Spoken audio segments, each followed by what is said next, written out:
Hey guys, I'm Komire, and Super Smash Bros. Ultimate is the biggest Smash game to date. It's got more crazy characters knocking each other out than an episode of Jersey Shore.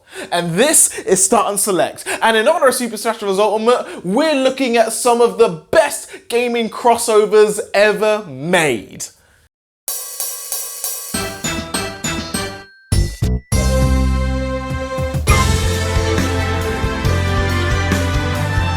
The Kingdom Hearts series is an adventure following lead protagonist Sora through different Disney World stories and characters made by Square Enix.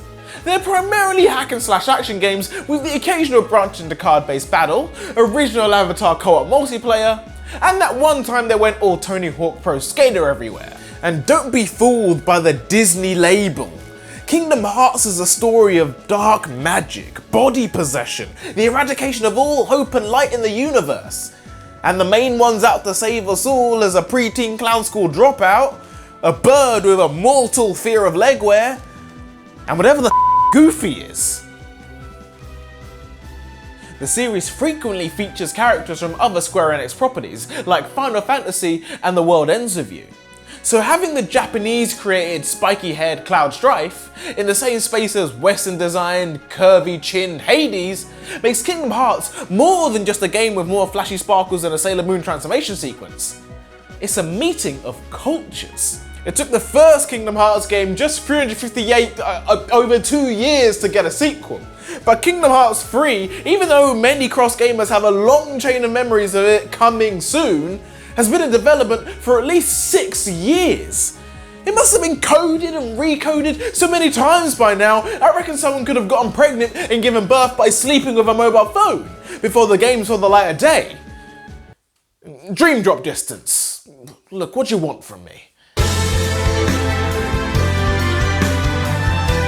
The Marvel vs. Capcom series is a line of tag team arcade fighters, picking from Marvel's varied heroes and villains and Capcom's most celebrated video game stars. Since 1996, players can smash each other's faces in with team members including a dog, a cat, and a bear versus a guy on fire, and a lady on fire. Capcom managed something really impressive here. You see, the first Marvel vs. Capcom was built from the experience gained from making X-Men Children of the Atom and Super Street Fighter 2 Turbo in 1994, as well as Marvel Superheroes and Street Fighter Alpha in 1995. X-Men vs. Street Fighter came out in 1996 in arcades, which allowed Capcom to keep hold of the Marvel license agreement for the next 16 years.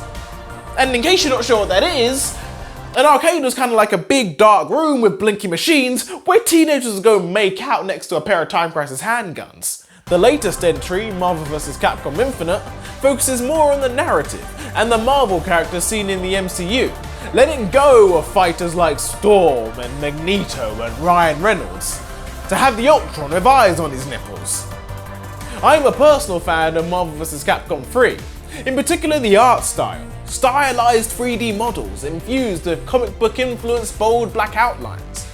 It also got an improved re-release in Ultimate Marvel vs. Capcom 3, adding in Phoenix Wright, a lawyer who proved just how painful organising paperwork can really be. With downloading game patches being so popular, Ultimate Marvel vs. Capcom 3 is one of the last of its kind. Before, if you wanted to improve a game, you had to re-release the whole thing again, but somewhere between Ultra Street Fighter 4 and Super Ultra Dead Rising 3 Arcade Remix Hyper Edition X Plus Alpha, that stopped being a thing. Now, if a game comes out, they expect you to download that green lady. Or that green lady. Or that green... What the fuck? Bandai Namco, Capcom and Sega came together to create a pair of strategy beat-em-ups for Nintendo 3DS, which had their greatest characters, except Sonic, save the world from monsters by going for a Gaia Online avatar creator and playing the angriest game of hot potato you ever saw. Characters form teams of 2 or 3 and travel around a grid initiating fights of enemies. While you or I might question how we found ourselves in a battlefield standing next to somehow slutty Rouge the Bat, I guess if you get the chance to pull off a 50-hit combo, it probably doesn't matter so much. The two Project Cross Zone games feature over 100 characters, a number that quadruples if you add all the fan-made Sonic ones. The original game, Namco Cross Capcom, only came out in Japan due to the obscurity of some of the game's characters. Now, even though I may not know exactly who Sagada Sanshiro is, that shouldn't stop them taking risks introducing these characters to a new audience. Yeah, sure, sometimes you get a Capcom vs Tatsunoko whatever, but sometimes you get Fire Emblem, and the Operation Rainfall games, and enough fan service to power a small wind farm. If anyone out there works in game localization, do the right thing. Smash Bros. Has a fair share of third-party characters, some of them distributed for DLC, like Ryu from Street Fighter, who on this list alone gets around more often than that mate you have that also wears tops open down to the navel. So for this entry, I'm highlighting the DLC for two arcade fighters from NetherRealm Studios. Because that's right, 2 games, 1 entry. I make the rules, damn it! Mortal Kombat X ramped up every pain-inducing element from their previous games. The brutalities, the environment attacks, the X-ray specials. There's some real creative ways to disagree with a work colleague in this game. Meanwhile, Injustice 2 outshined with exemplary facial animation and fantastic character designs that were inspired homages to the originals with its own distinct twist. Both Injustice games delivered an engaging God vs. Man storyline, much better than Batman vs Superman ever did.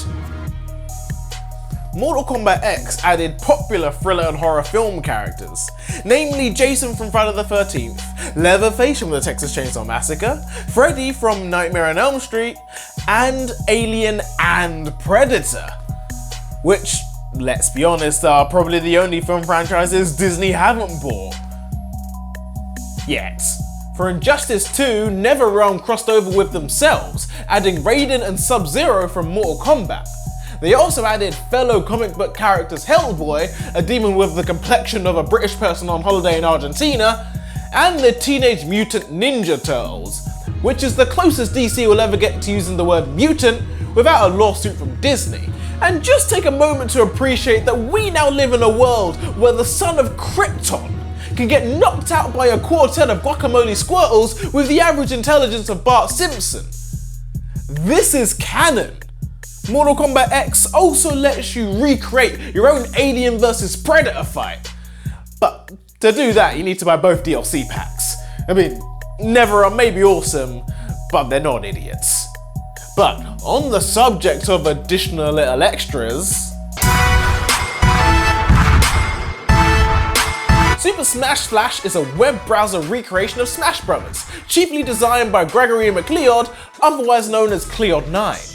Super Smash Flash 2 has an incredibly varied roster, featuring characters like Goku and Tails and Bomberman. And despite the obvious limitations of Flash, it's a fairly competent, well-executed fighting game. Even if it does look like what would happen if Dorkly cartoons got too much ad revenue. Soul Calibur is Bandai Namco's weapon-based counterpart to Tekken's hand-to-hand combat, and in its 20-year history has had more guest stars than Saturday Night Live. They've hosted Hayachi, Spawn, Link, Lloyd Irving, Yoda, Darth Vader, Starkiller, Kratos, Ezio, Geralt, and 2B. At this rate, they're one heavy drinking session away from adding Daft Punk into the mix. The series has more sharp edges than Gordon Ramsay yelling at a cheese grater, and enough inflated chests to lift the house from up. Heck, with an outfit like that, Ivy must have tan lines like a cherry pie. Capcom and Bandai Namco teamed up again for 2012 Street Fighter Cross Tekken, which had fighters from both series battering each other senseless using Street Fighter's system of light, medium and heavy attacks, with the occasional quarter or half circle thrown in, making your analog stick look like Harang's ankles. More guest characters appear as DLC, including Cole from Infamous, Mecha Pac-Man, and Fat Ugly Mega Man with a gun. I mean, they call themselves men, they've brought a gun and a robot to a fist fight. What a pair of pussies. In 2010, alongside Street Fighter X Tekken, Bandai Namco announced Tekken X Street Fighter, which would be fighters from both series senselessly battering each other using Tekken's system of 4 buttons for limbs and multi-directional movement. At time of writing, 8 years later, Tekken X Street Fighter is still yet to come out, but I am confident it's Bandai Namco's highest priority. I mean, sure, since its announcement, they've worked on and released 1 Pokemon game, 2 Project Cross Zones, 3 Soul Caliburs, 4 Tekkens, 6 Narutos, 8 Dragon Balls, and 3 Smash Brothers. But I'm sure it's right around the corner. The final honourable mention goes to Ubisoft's critically acclaimed usage of 2 of Nintendo's treasured IP. By and large, doing a better job than Square Enix, Konami, and, at least in one case, Nintendo. Mario and Rabbids Kingdom Battle is a role-playing strategy game, similar to XCOM or Codename Steam, where the Mario cast have their lives turned upside down after meeting video game's answer to the minions. Yet, despite somehow making Mario look even more racist, and dedicating an Instagram account to turning Rabbid Peach into a sex symbol, somehow it's a great game. Starlink Battle for Atlas, however, is a spacefaring action-adventure. A small squadron of space pilots fight to defend the Atlas star system from a powerful enemy, with a little help from some attachable toy spaceships. And a certain fox has had enough vehicles to start his own intergalactic Uber service. You'll never quite be sure what's more tacked on though, the toy spaceship guns, or Team Star Fox in some of the cutscenes.